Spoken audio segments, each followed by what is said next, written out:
আমার এই বোনের বেডরুমে ফুল দিয়ে সাজিয়ে তাকে প্রপোজ করছে। আমি কি করব বাবা, আপনি বুঝতে পারছেন সম্পর্কগুলো সব জটিল হয়ে যাচ্ছে, জটিল হয়ে যাচ্ছে সম্পর্কগুলো।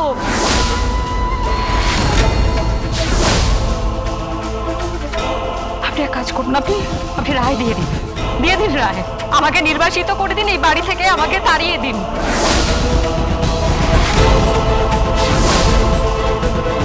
আমি মানছি আমি এই বাড়িতে এসে খুন করেছি, আমি সবাইকে ঢুকিয়েছি, সবাইকে। তো আমি ভালো তো আপনার ছেলেকেই বেসেছি বাবা,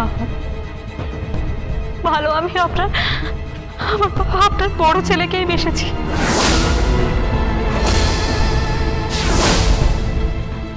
আমার জীবনে তো একটাই পুরুষ, দ্বিতীয় কোনো পুরুষ নেই। তো বলুন না বাবা, বলুন, উত্তর দিন প্লিজ বাবা, চুপ করে থাকবেন না, বলুন, উত্তর দিন। তোমার বর তোমার পাশে নেই বলে বড় আফসোস তোমার। যে মেয়ের পাশে বর থাকে না, সাথে থাকে না, এই সমস্ত কথা তাকে গিয়ে জিজ্ঞেস করুন, উত্তরটা পেয়ে যাবেন বাবা।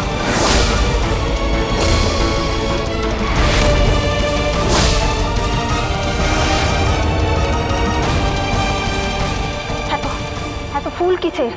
কে পাঠিয়েছে এত ফুল? আপনি সমস্ত সম্পর্ক গুলিয়ে ফেলছেন। আপনার আর আমার সম্পর্কের মধ্যে একটা লক্ষণ রেখা আছে, আর সেটা আপনার বুঝে চলা উচিত। এত ফুলের কি প্রয়োজন ছিল? মুখে অভিনন্দন নেওয়া যেত না? আপনি এত ফুল কিসের জন্য নিয়ে এসেছেন?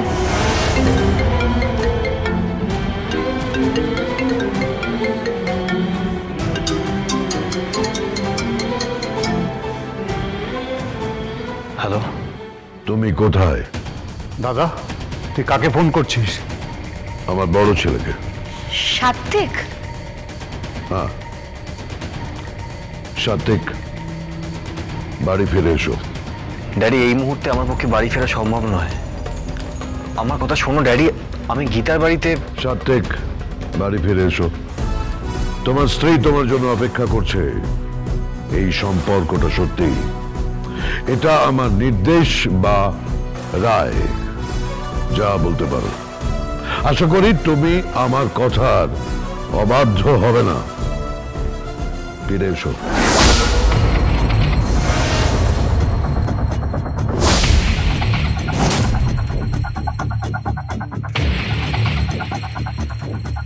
বর,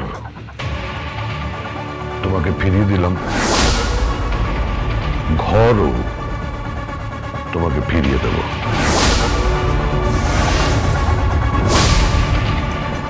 বাকি রইল তোমাদের ভালোবাসা,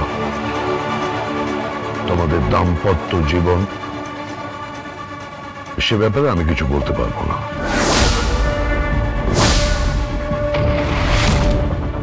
শুধু এইটুকু বলছি যে তোমার বোন গীতা কখনো এ বাড়িতে ঢুকবে না, আর তোমার আর সাত্বিকের জীবনে কখনো ঢুকবে না।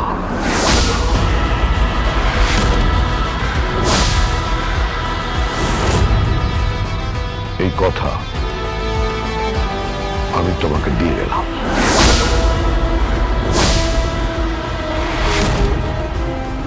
ঢুকবে ঢুকবে, ও এই বাড়িতে আসবে, ওকে কেউ আটকাতে পারবে না, কেউ না। এই তো সবে শুরু হলো, এবার দেখো যেখানে যেখানে তুমি কেস লড়বে তার বিপক্ষে ওকে পাবে। তাই চাইছি আমি, তাই চাইছি। একবার কোনো মতে ফ্লুকে জিতে গেছে বলে এই নয় যে বারবার আমি ওর কাছে হারবো।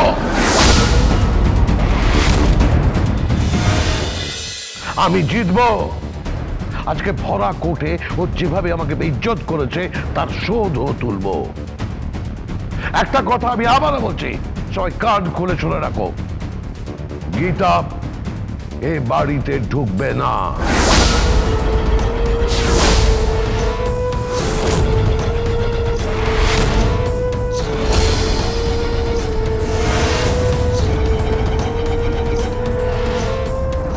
স্যার,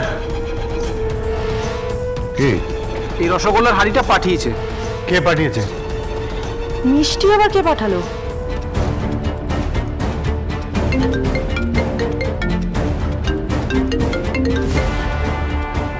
হ্যালো, মিষ্টি পাঠালাম, স্পেশাল রাজভোগ একেবারে।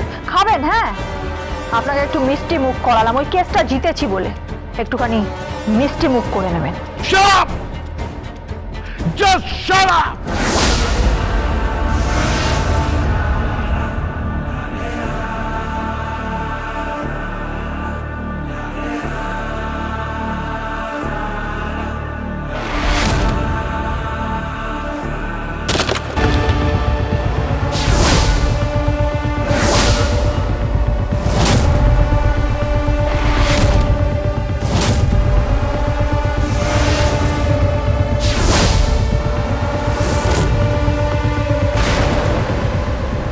পিঞ্চ করছে আমাকে, দেখে নেবো তোমায়, তোমায় আমি দেখে নেব। জেঠু কি বলছি, তুমি রাগ করো না। কি হয়েছে? কি তুই আবার কি বলবি? না মানে বলছিলাম জেঠু, সামনেই তো রথ, গীতা বৌদি বাড়িতে আসবে না? আসবে না,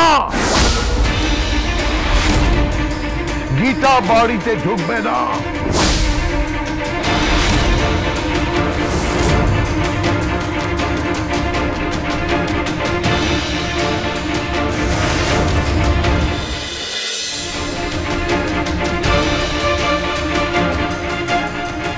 তোমার বোন এ বাড়িতে আসবে কিনা আমি জানি না, তবে এবারে ছোট নাথ বউ তো রথের দড়ি টানবেই। সে আমার অহংকার, সে আমার গর্ব। গীতা বি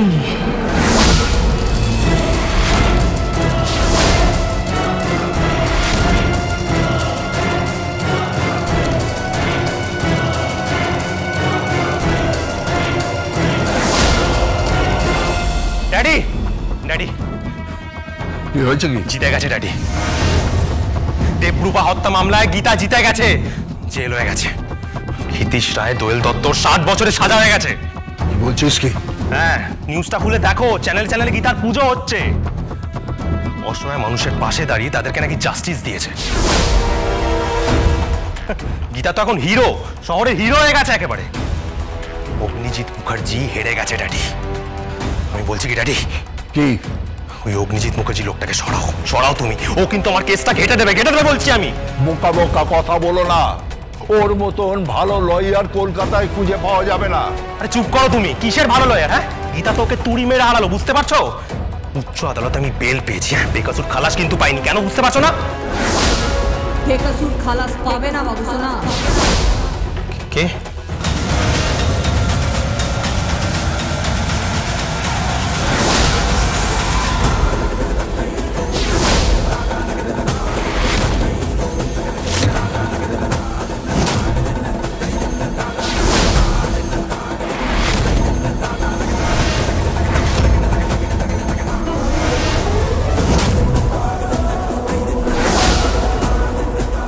বাড়িতে ঢোকার সাহস তোমার কি করে হলো?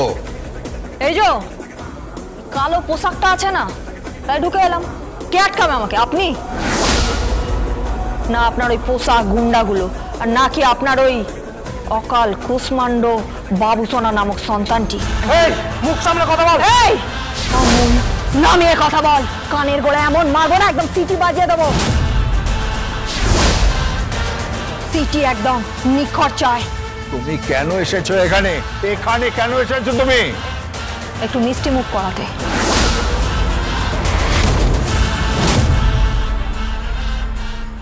কোর্টে কখন তুলতে হবে?